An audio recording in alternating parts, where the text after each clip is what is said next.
벽에 돌 붙이는 것과 지붕 공사가 이제 만나서 잘 이렇게 마무리되어질 수 있도록 여러분 기도해 주시기를 바랍니다.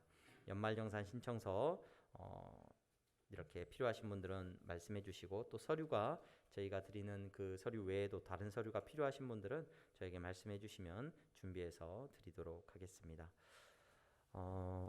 오늘 말씀 듣기 전에 우리 지민이가 오랜만에 우리 교회에 왔는데, 우리 김수영 성도님 가정에 우리 김지민 학생 장학증서가 있어서 잠깐 전달하도록 하겠습니다. 우리 지민이 잠깐만 거기서 잠깐만 일어나 주실래요? 예, 앞으로는 안 나와도 되고 잠깐만 거기 일어서 있어요. 예.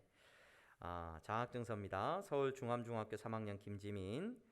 위 학생은 서울 북노회 남전도회 연합회에서 선정한 장학생으로 교회와 학교 생활에서 더욱 모범이 되기를 바라며 이에 장학금과 장학증서를 드립니다. 2021년 12월 19일 서울 북노회 남전도회 연합회 회장 권진현 장로, 장학위원장 정영모 장로는 우리 남전도회 연합회에서 매년 이렇게 장학증서를 전달하는데 작년에 우리 지민이에게 장학증서가 이렇게 전달이 됐습니다. 전달할 시간을 못 갖다가 오늘 지민이 교회 아빠랑 같이 예배당에 와서 우리 전달하겠습니다. 우리 집사님 나와서 받아주십시오. 박수로 하나님 앞에 영광 올려드립니다.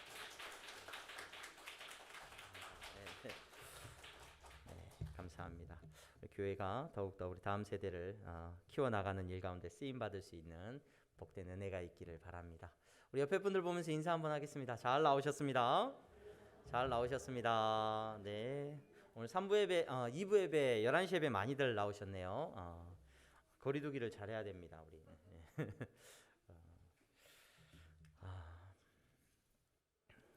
많이 나오셔가지고 우리 조요한 집사님 앞에까지 오시고 아니 모진배 집사님 요 앞에 앉아 계시니까 오늘 마가복음 9장 말씀 통하여서 잠시 말씀을 나누고자 합니다.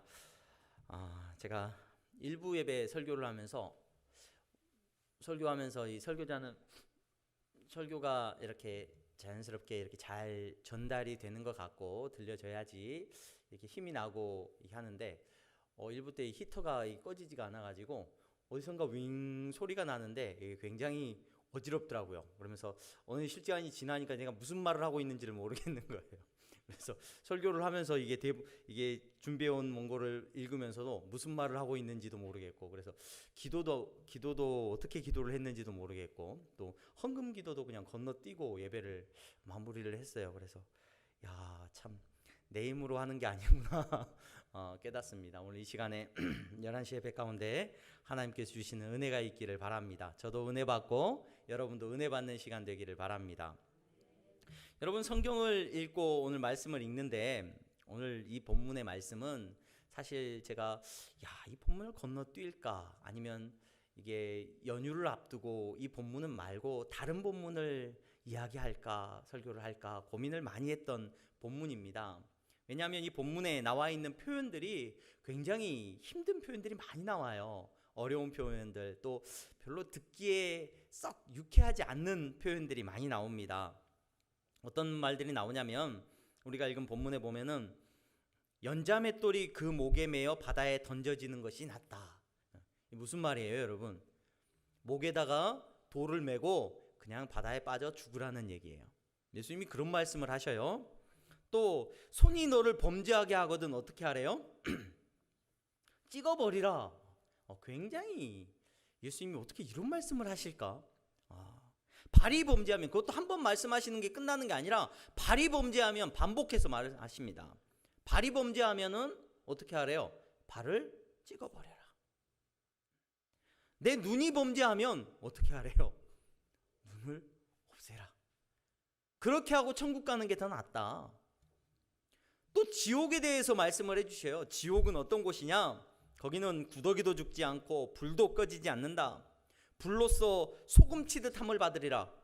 이 말씀의 의미가 보니까 불과 함께 소금을 뿌릴 거다. 굉장히 잔인한 말씀을 예수님께서 하고 계시는 것이 오늘 우리가 읽은 본문이에요. 이 본문을 보면서 여러분 어떤 느낌이 드십니까? 이 본문을 보면서 이 본문의 말씀을 읽으면서 어떤 분들은 그런 마음의 불편함이 있어요. 죄의식에 대한 불편함을 성도들이 가지는 것을 종종 보게 됩니다. 그래서 그래 맞아.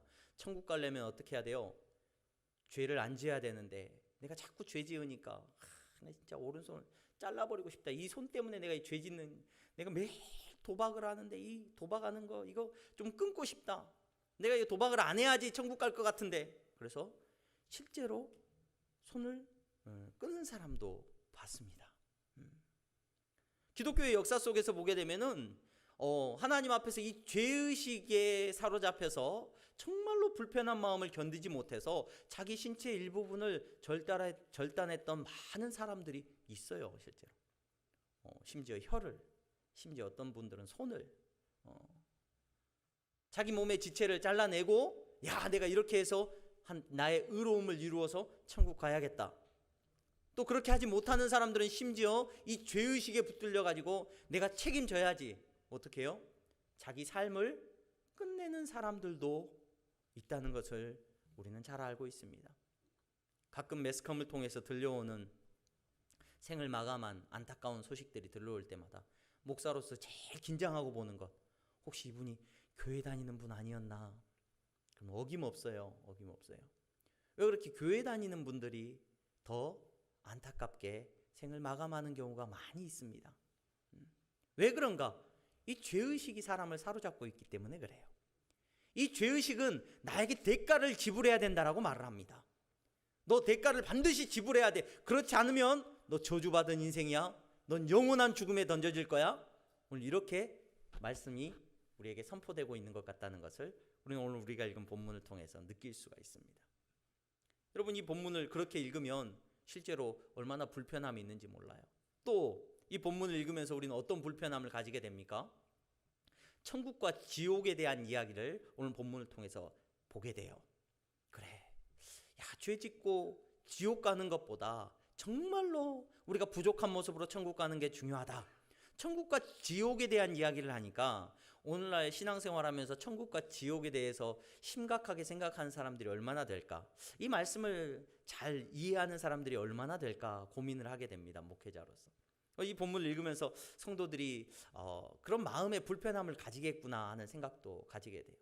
과거에는 천국에 다녀오신 분, 지옥에 다녀오신 분의 막 간증도 있었고, 또 이런 영적인 세계에 대한, 또 영원한 삶에 대한 갈급함도 있었어요. 왜냐하면 내 삶이 오늘 당장에 배가 고픈 마음으로 정말로 줄이고 힘들고 어려운 삶이다 보니까 이 땅에 소망이 없는 거죠. 그래서 영원한 삶에 대한 소망을 가지고 살아가는 많은 성도들이 있었는데, 오늘날처럼 부유함 가운데 살아가고 있는, 제가 우리 성도님들에게는 가끔 그런 이야기를 했어요. 공산주의가 무너진 것 같은데 사실은 가만히 살펴보면 공산주의가 자본주의와 이렇게 붙어가지고 이렇게 무너진 것 같은데, 많은 오늘 살아가는 우리 시대의 생각들을 가만히 살펴보면, 사람들이 생각하고 살아가는 그 생각의 깊은 곳을 들여다보면 공산주의가 승리한 것 같다라는 생각을 하게 된다는 이야기를 드렸어요. 왜냐하면 공산주의가 가지고 있는 가장 기본적인 생각은 유물론이거든요. 유물론이에요. 이 세상은 물질로 이루어져 있다는 거예요. 물론 깊이 들어가면 더 다른 이야기, 고차원적인 이야기를 할 수 있지만, 그렇지 않더라도 1차적으로 그냥 표면적인 것만 가지고 이야기를 해보면 사람들의 생각이 영적인 것, 가치 있는 것, 정말로 돈으로 계산되지 않은 물질적이지 않은 것에 대한 추구, 이런 거 사람들 안 합니다. 오늘을 살아가는 젊은이들, 대학에 왜 갑니까? 공부 왜 합니까? 인생의 최고의 목표 뭡니까? 전부 다 물질적인 것에 매여 있다는 것을 부인할 수 없습니다. 여러분, 그러한 삶을 살아가고 있는 많은 사람들에게 천국과 지옥을 설명한다. 또 이 천국과 지옥에 대해서 예수님이 말했다. 이거는 그냥 예수님이 말씀하신 비유일 거야. 실제로 있다는 게 아니라 그냥 예수님이 비유하시는 그 비유의 한 내용이야. 이 정도로 이해하고자 하는 사람들도 적지 않다는 것을 부인할 수 없어요.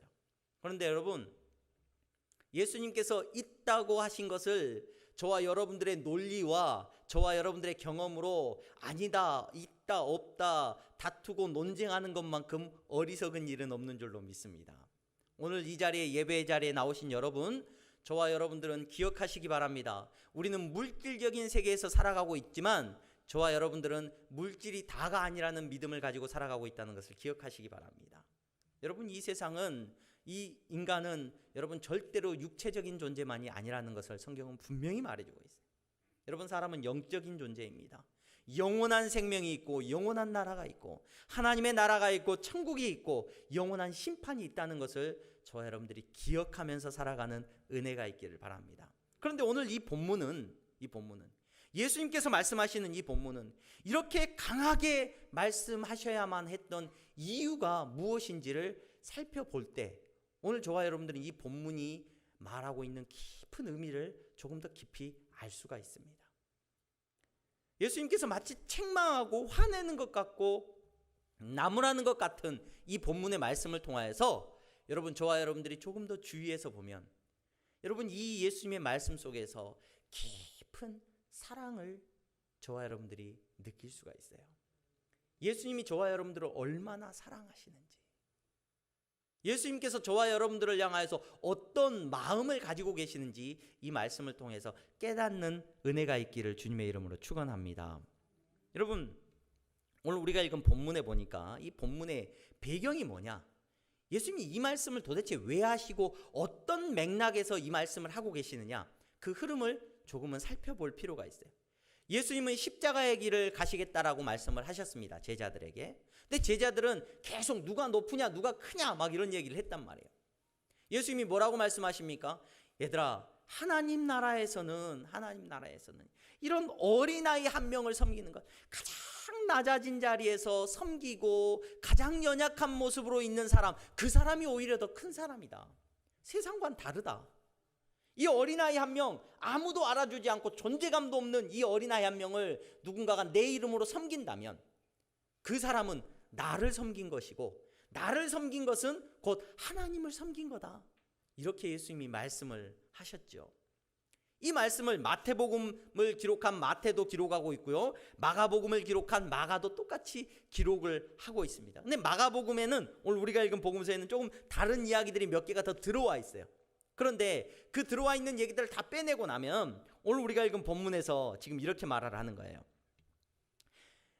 예수님께서 떠나시고 예수님께서 그 연약한 자들을 섬기는 사람이 크다라고 말씀을 하시면서 오늘 뭐라고 말을 하냐면 41절에 누구든지 너희가 그리스도에게 속한 자라 하여 물 한 그릇이라도 주면 내가 진실로 너희에게 이르노니 그가 결코 상을 잃지 않으리라. 이게 무슨 말입니까? 어떤 사람을 섬기고 어떤 사람을 너희들이 살피고 그 사람을 도와준다고 하자. 근데 그 사람이 세상의 기준으로 볼 때는 힘이 없는 사람이에요. 그 사람을 도와줘서 어떤 유익을 얻을 수도 없어요. 그 사람을 도와주는 것을 알아주지도 않아요. 하지만 예수님을 믿는 그 믿음을 가지고 여러분, 예수 믿는 분이라고, 또 그분이 연약하지만 그분을 돕고 내가 정말로 물 한 그릇이라도 여러분 온 마음 다하여 섬긴다면 예수님이 뭐라고 말씀하셔요? 그 섬김은 절대로 내가 기억하겠다는 거예요. 절대로. 그 섬긴 것 내가 절대로 공짜가 되지 않게 내가 말하겠다는 거예요. 예수님이 이렇게 말씀을 하십니다. 그러니까 마치 이런 거예요. 어떻게 비유를 하면 좋을까요? 제가 이 본문을 설교를 하면서 이 비유를 계속 찾아보고 아침까지 일주일 내내 이 비유를 찾았는데, 옛날에 제가 교회 다닐 때 교회 형들이, 동네 깡패들이 많았어요. 교회 형이었는데, 시골 교회. 근데 그 형님들이 동네에서 다들 깡패여가지고 저는 학교 다니면서 친구들한테 별로 안 맞고 살았던 것 같아요. 왜 그러냐면 교회 다니는 형님들이 동네 깡패다 보니까 참 그 아이러니한데, 때리면 안 돼, 얘. 그러면은 말해주면은 뭐예요? 친구들이 저를 때리진 않았는데 친구들이 저하고 친하게도 안 지내려고 그랬어요. 왜냐하면 제 친구들은 막 선배들한테 끌려가고 막 맞고 그랬는데 저는 항상 열애였던 것 같아요. 너 교회 다닌다고 그래도 그 형님들이 저는 열애시켜줬던 것 같아요. 깡패 형님들이. 그래서 그걸 비유로 들어야 되나? 비유를 생각을 하는데 비유가 생각이 잘 안 나요. 그런데 여러분, 만약에 부모님이, 옛날에는 부모님들이 학교 많이 찾아갔죠. 그래서 제 기억에 부모님이 그날 학교, 요즘은 절대 그렇지 않죠. 부모님이 학교에 다녀가신 날은 선생님이 왜 그렇게 잘해줘요? 막 괜히 와서 머리도 한번 쓰다듬어 주시고 막 심부름도 막 괜히 막 부모님 다녀간 친구 막 시키고 막 그렇게 했던 기억도 나요. 선생님, 부모님이 한번 부탁하고 가는 거죠. 이제 우리 자녀를 좀 잘 좀 부탁합니다 하고 가는 거죠. 여러분, 예수님께서 오늘 이 말씀을 하시는데 그러는 거예요. 오늘 예수님을 믿고 이 땅 가운데서 살아가는, 예수님은 이제 세상을 떠나시고 잠시 떠나시고 다시 오시겠지만 그때까지 살아가는 이 세상의 삶 가운데 예수님을 믿는 많은 연약한 사람들이 있을 거라는 걸 예수님은 아셨어요. 여러분, 예수님 믿고 나면 어느 날 막 강해지고 막 세상에서 권력을 얻고 힘을 얻고 막 잘 나가고 어디 그럽니까? 여러분, 전 세계에서 예수님 믿는 사람들, 정말로 예수 믿고 정말로 신실하게 예수 믿는 얼마나 많은 연약한 사람들이 있는지 몰라요. 지금 네팔에서 선교사님이 들어오셨다 그래요. 그래서 몸이 그동안 뭐 코로나도 다 걸리고 뭐 많이 힘드셨는데, 그래서 치료차 이제 한국에 들어오시는데, 그 선교사님을 통해서 그곳에 가서 만난 그 예수 믿는 사람들, 또 전 세계에 흩어져서 선교사님들이 복음을 전하는 레바논에서 우리 정바울 선교사님 보내주시는데, 그 난민촌에 이번에 중동 지역에 눈이 많이 왔는가 봐요. 눈이 많이 와가지고 막 난민촌에 천막 하나 치고 사는데 천 하나 덮어놓고 이렇게 살아가고 있는데, 눈이 얼마나 왔는지 이게 무너질까봐 또 막 근심하고 추위에 떨면서 살아가고 있는 예수 믿는 그 많은 사람들, 그 연약한 사람들이 있단 말이에요. 근데 그 연약한 사람들을 예수님이 바라보고 이제 떠나시는데, 그들을 떠나시는데 말하는 거예요.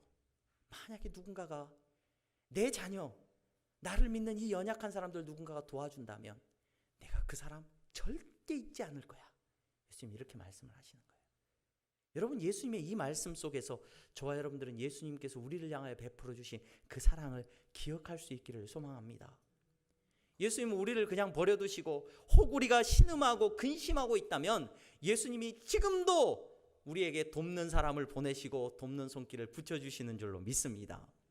하나님께서 책임져 주시고 우리의 보증인이 되시고, 가장 연약한 사람, 여러분 주변에 예수 믿는 가운데 연약함 가운데 살아가고 있는 성도가 있습니까?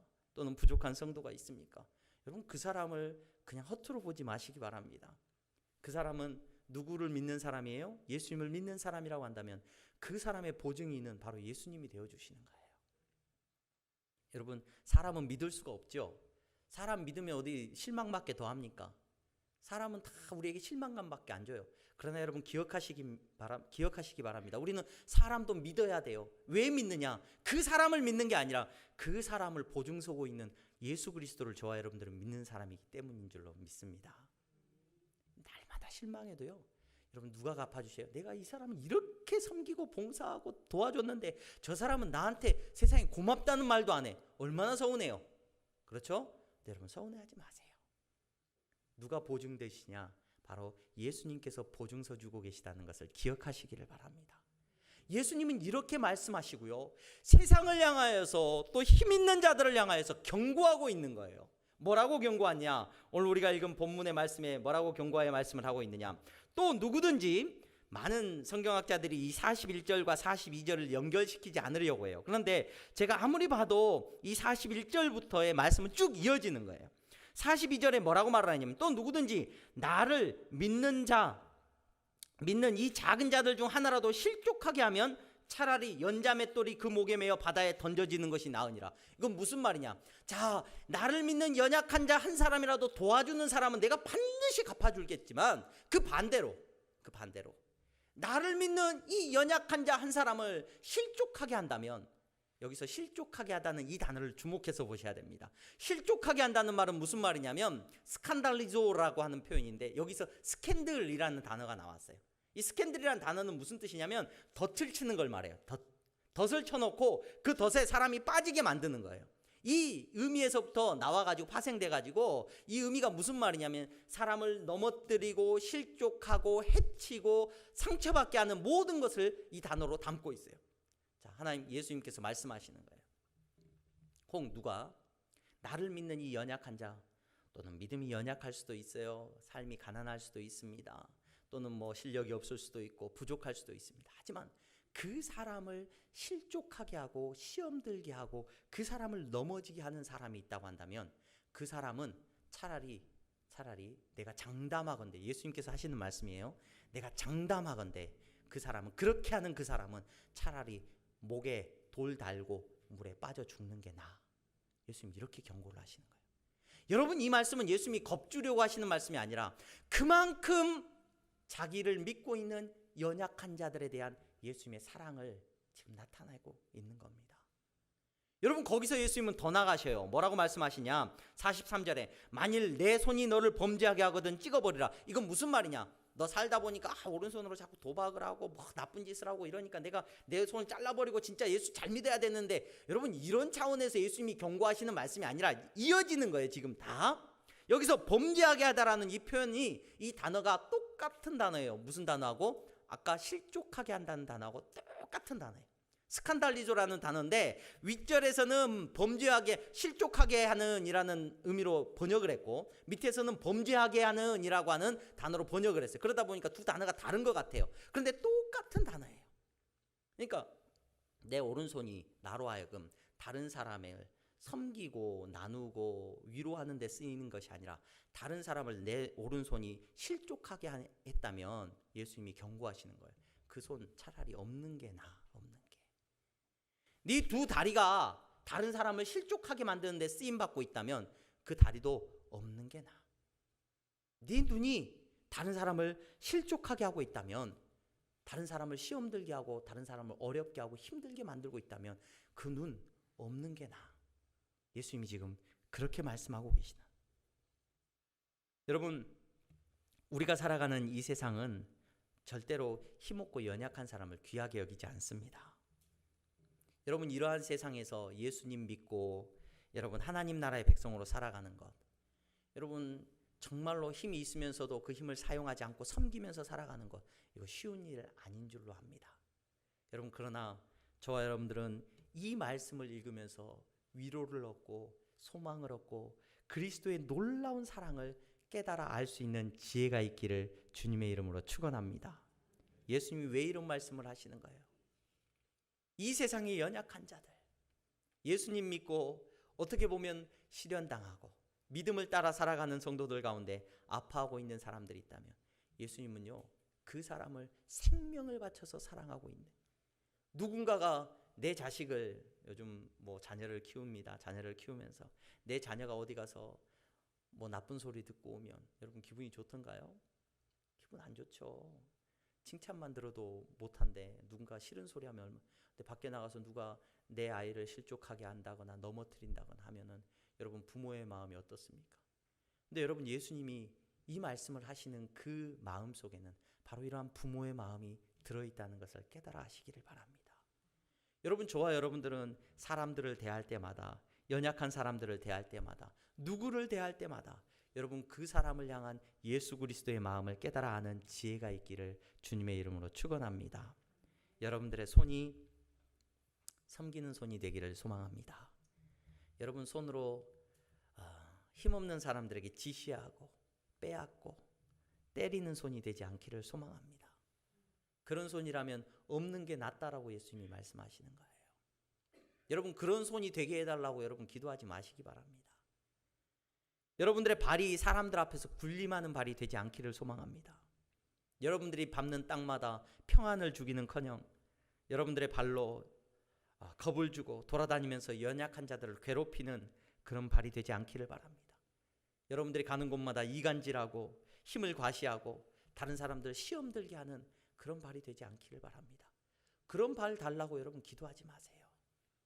내가 그런 높은 자리에 서서 그렇게 군림하게 해달라고 여러분 기도하는 어리석은 기도가 있지 않기를 소망합니다. 여러분들의 눈이 연약한 자들을 째려보고 고발하고 힘 있는 사람 앞에서는 비굴하게 웃으면서 미워하는 사람들을 증오하고 내 삶의 잘못은 깨닫지도 못하고 다른 사람의 티를 발견하기에 혈안이 되어 있는 눈이 아니기를 주님의 이름으로 축원합니다. 여러분, 그런 눈이라면 예수님이 말씀하시는 거예요. 없는 게 낫다라고 말씀하시는 겁니다. 예수님께서 우리를 위하여서 죽으셨습니다. 우리의 모든 죄를 사해 주셨습니다. 여러분, 예수님은 우리한테 죄값 치르라고 말씀하지 않으셔요. 네 오른손 잘라야 천국 갈 수 있다라, 그 말씀의 의미를 잘 하셔야 됩니다. 그렇게 해야 천국 간다는 게 아니에요, 여러분. 여러분, 오늘 저와 여러분들은 예수 믿고 구원을 받았어요. 한없는 사랑을 받아서 예수 믿고 구원받았다는 것을 여러분 깨달아 하시기 바랍니다. 그 구원 입은 성도라고 한다면, 그 구원을 받은 성도라고 한다면 여러분들의 삶 가운데 반드시 나타나게 되는 모습이 뭐냐? 바로 그리스도의 마음으로 다른 사람들을 똑같이 바라보는 그러한 마음이 분명히 드러날 거라는 겁니다. 오른손으로 다른 사람을 섬기는 것이 아니라 다른 사람을 시험 들게 하는 일 가운데 쓰임받지 않기를 바랍니다. 여러분들의 모든 삶으로 다른 사람들에게 군림하는 삶이 아니라 여러분 그리스도 안에서 사랑하고 섬기고 가장 작은 자를 귀하게 여기는 그리스도를 닮은 저와 여러분들, 그리스도의 사랑을 입은 자들로 저와 여러분들이 살아갈 수 있기를 주님의 이름으로 축원합니다. 예수님은 지옥을 비유하면서 소금 비유를 드셨어요. 소금. 고통을 주는 소금인데 여러분 이 소금을 이야기하면서 너희들의 마음에 소금을 두어라. 그리고 이 땅을 살아가면서 그 소금으로 사람들에게 맛을 내라. 여러분 소금은 무엇에 비유되느냐? 성경 속에서 여러분들의 선한 삶으로 비유가 됩니다. 예수 믿는 여러분들은 맛을 내야 돼요. 맛을.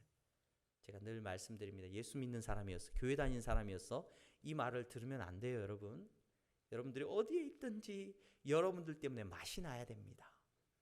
짠맛이 나야 됩니다.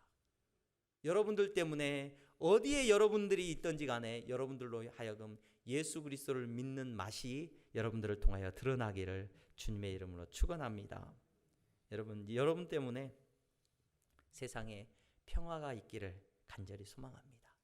여러분 안에 선한 모습 때문에 여러분 이 땅 가운데 주님께서 주신 놀라운 평안이 넘쳐나기를 간절히 소망합니다. 복음은 여러분들을 절대로 군림하도록 내버려 두지 않습니다. 복음은 절대로 여러분들을 여러분 이 땅의 높은 자리에서 정말로 큰 소리 치도록 만드는 것이 아니라는 것을 기억하시기 바랍니다. 복음은 여러분들을 평화의 도구로 만드는 줄로 믿습니다. 복음은 예수 그리스도는 여러분들을 섬기는 사람들로 만드는 줄로 믿으시기를 바랍니다. 어떤 모습이든지 간에 여러분들이 있는 곳에서 그리스도의 이름으로 여러분 연약한 자들을, 나보다 못한 자들을 섬기는 귀하고 복된 명절이 되기를 바랍니다.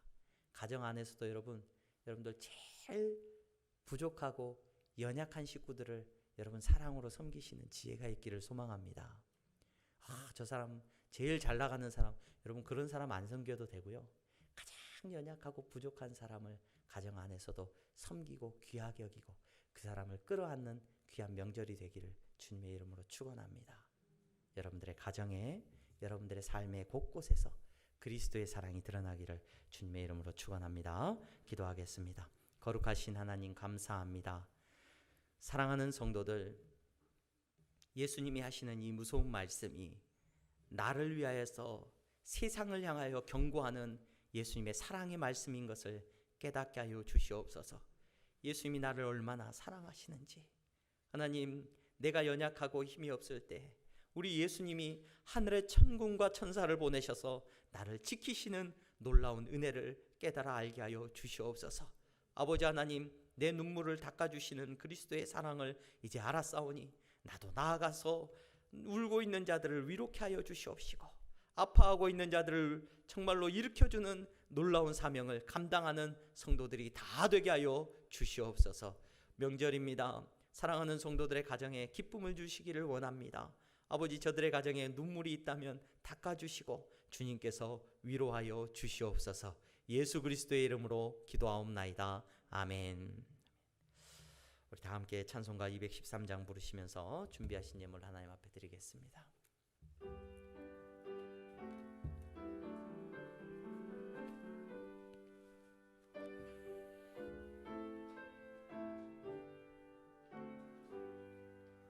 나의 생명 드리니 주여 받아 주셔서 세상 살아갈 동안 찬송하게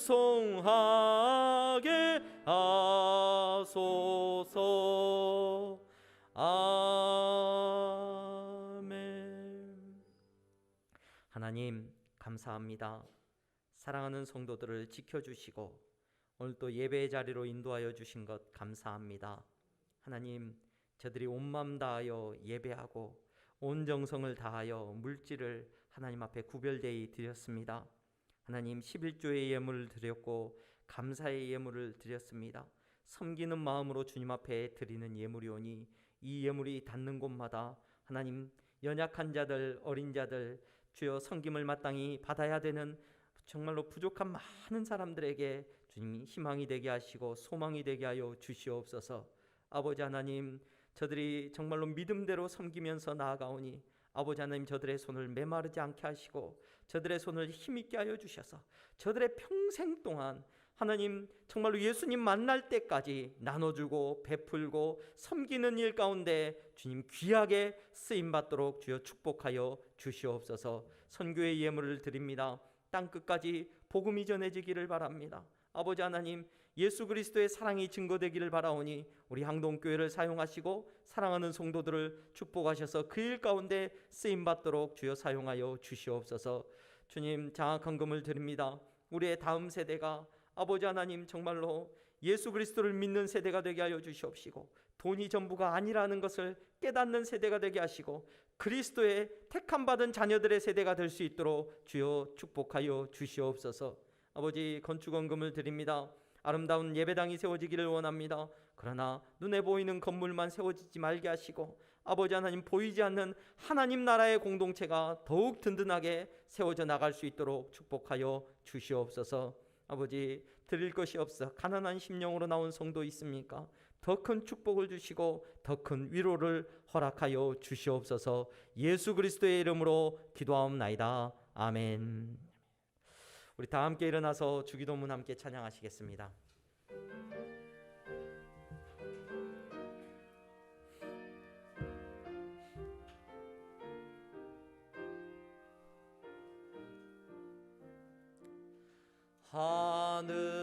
하늘에 계신 아버지, 이름 거룩하사 주님 나라 임하시고 뜻이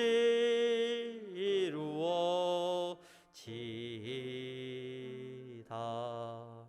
일용할 양식 주시고 우리들의 큰 죄 다 용서하옵시고 또 시험에 들게 마시고 악에서 구원하소서.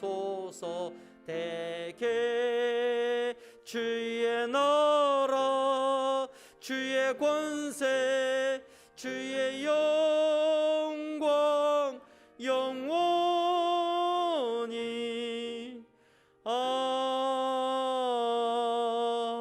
아멘. 주 예수 그리스도의 은혜와 하나님 아버지의 사랑하심과 성령의 교통 충만하심이 예수님을 믿고 다른 이의 연약한 자의 눈물을 닦아주고 섬기는 데 삶을 살아가기를 원하는 사랑하는 성도들의 머리 위에, 저들의 손길 위에 이제부터 영원토록 함께 있을지어다. 아멘.